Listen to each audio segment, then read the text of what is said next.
삶의 예배자가 승리의 비결이다. 이런 제목으로 함께 나누기를 원합니다. 우리가 진정한 승리의 삶을 살기를 원하죠. 여호사밧이라는 인물의 평생을 이제 오늘 마지막 정리를 하는데 어떤 단기간의 승리도 중요하지만 평생 나에게 주어진 인생의 참된 승리가 중요하겠죠. 그렇기 때문에 오늘 이 본문은 이제 우리의 평생을 생각하는 차원에서는 아주 중요합니다.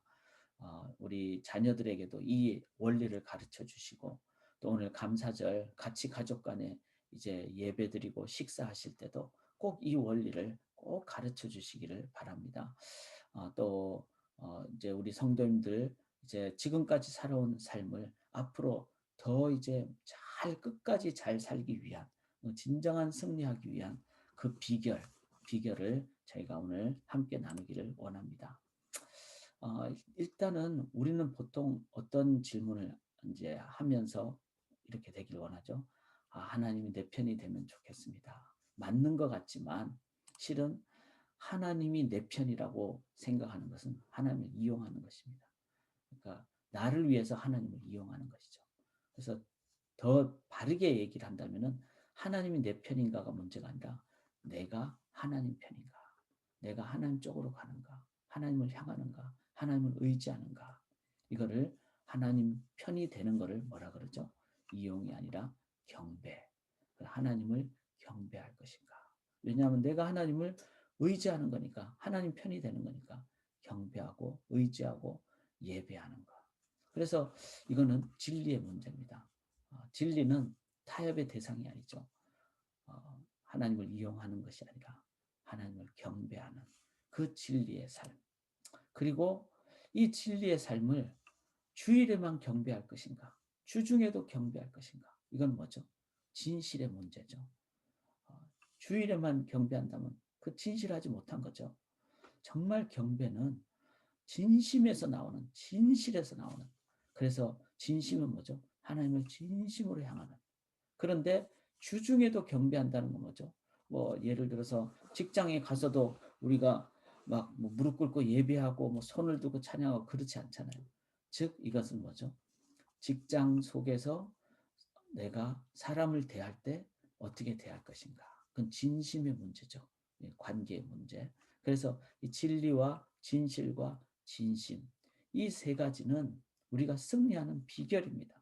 이거를 조금 더 구체적으로 얘기를 한다면은 경배, 즉 인생 전쟁에서 승리하는 길은 이제 먼저 하나님을 내가 진정으로 경배할 것. 이걸 위해서 한번 진짜 생각을 해보셔야 됩니다.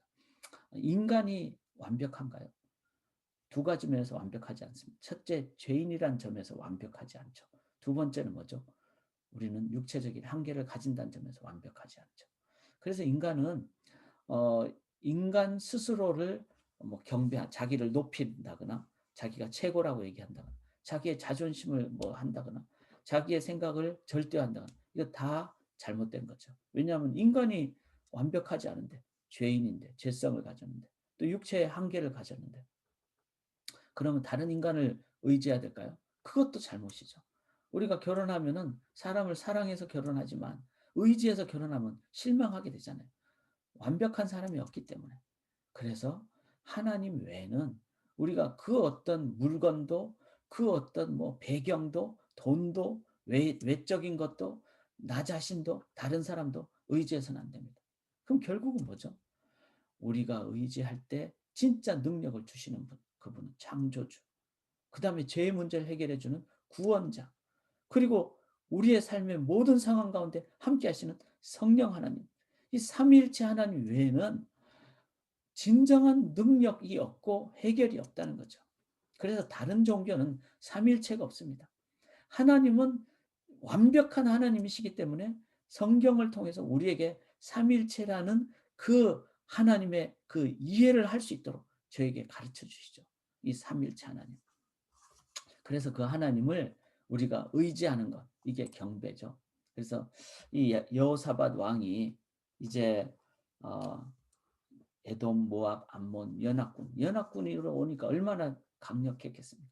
그런데 그가 나가기 전에 먼저 어제 나눈 대로 7가지 기도의 자세를 갖게 되죠.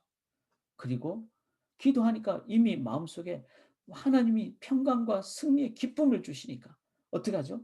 그가 전쟁을 하러 나가면서 이스라엘 백성들을 향하여 어떻게 합니까? 21절에 백성과 더불어 의논하고 노래한 자들을 택하여 거룩한 예복을 피고 찬송하게 한다. 참 이건 어떻게 보면 우습게 보이죠. 전쟁하면 무기를 들고 나가야 되는데. 그런데 찬송하며 왜? 이 전쟁의 진정한 능력의 근원자는 하나님이시라는 것을 그가 깨닫게 해요. 그런데 우리가 오해하지 말아야 될 것은 막 찬송만 하고 그렇게만 한 게 아닙니다. 여기 22절에 보면 그 노래와 찬송이 시작될 때 여호와께서 복병을 두어 이렇게 나오죠. 유다를 치러 온 암몬 자손과 모압 세일산 주민들을 치게 하심으로. 즉 그 하나님께 예배하고 하나님께 경배하니까 하나님으로부터 지혜가 오는 거예요. 그래서 복병을 뒀다는 것은 이제 군인을 동원했다는 거죠. 그런데 전력과 전술을 써서 이제 이기게 되는. 자, 우리 그래서 이게 진짜 승리의 능력의 비결입니다. 만약에 여호사밧이 하나님을 경배하지 않고 예배하지 않고 그냥 자기의 지혜로 전쟁을 나가서 이겼다면 어떻게 될까요? 교만해지겠죠. 그런데 그 전쟁을 맨날 이길까요? 사람은 지고 이기고 지고 이기고 이런 상황이 인간의 모습인데 그는 굴곡 있는 삶을 살게 되고 또 이겨도 교만해지고 저도 낙담하게 되고 근데 하나님께 예배자는 어떻게 되죠? 그 속에 이미 하나님이 가득 차 있고 하나님의 평강과 능력이 있기 때문에 영광의 무게가 있기 때문에 그는 이미 마음속에 승리를 하는 겁니다. 그리고 이겨도 하나님께 경배하고 감사하고 아직까지 이기지 않은 어떤 상황이 되면은 이 속에 하나님의 어떤 뜻과 하나님의 때가 있다. 이거를 기억하고 그 예배의 영광이 있기 때문에 그는 모든 상황 가운데 하나님께 그 모든 것을 뜻을 올려드립니다. 그래서 예수님이 십자가 지기 전에 기도를 몇 번 했죠? 3번 했죠. 한 번 하고 2번 한 이유는 뭐죠? 하나님의 뜻이 이루어질 때까지 때가 이루어질 때까지. 그래서 예수님은 공상의 사역을 시작하시면서 어떤 상황이 될 때 내 때가 아직 이룩되지 않았다. 왜?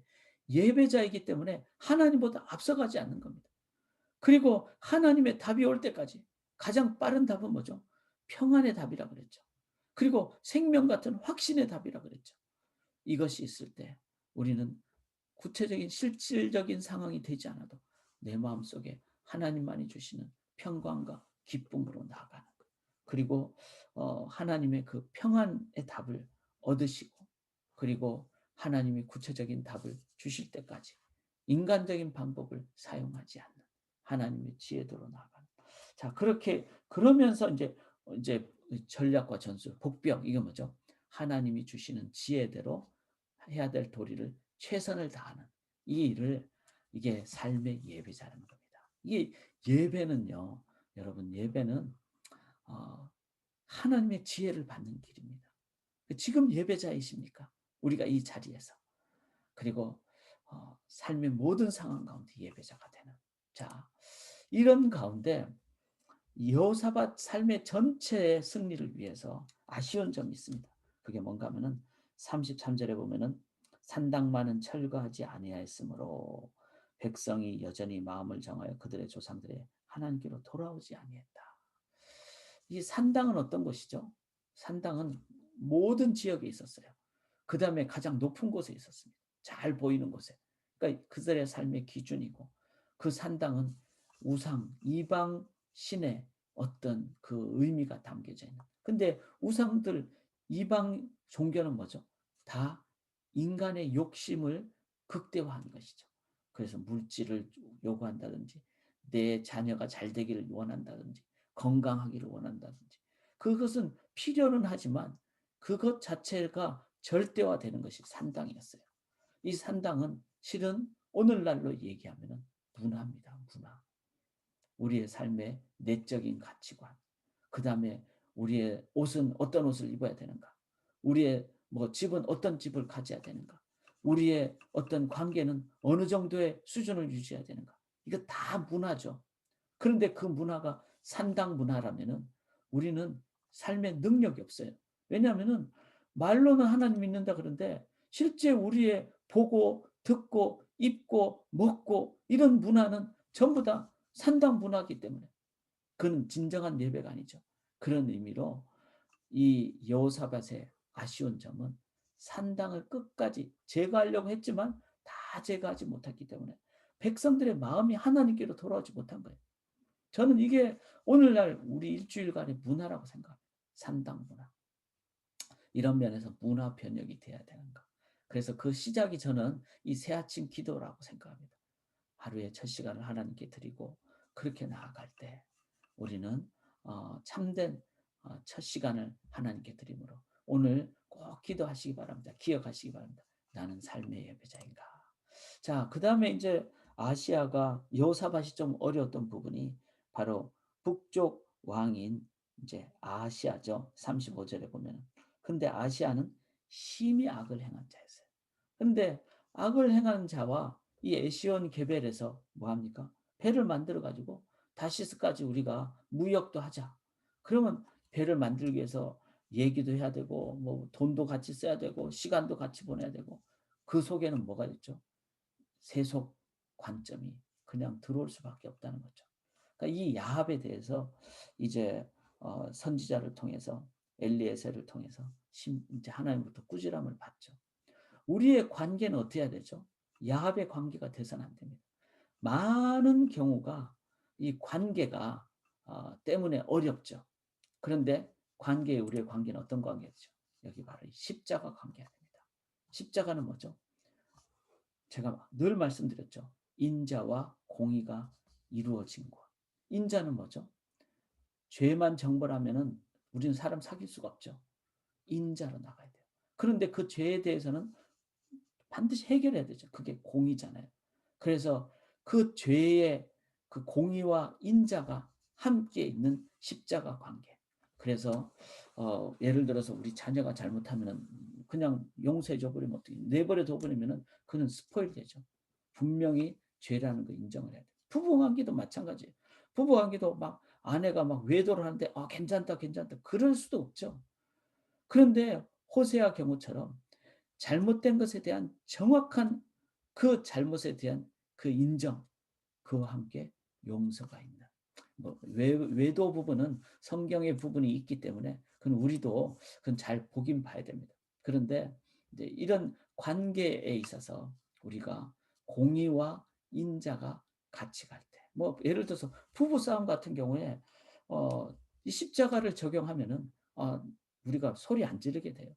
그리고 내가 십자가의 길을 먼저 들어서게 되면 남편이 더 먼저 설거지도 하게 되고 오늘 같은 날 정말 집안 청소도 하고 그리고 아내를 사랑하기도 하고 또 아내는 남편을 또 존중하기도 하고 이해하기도 하고 이 십자가의 관계가 되면요 타협이 아닙니다.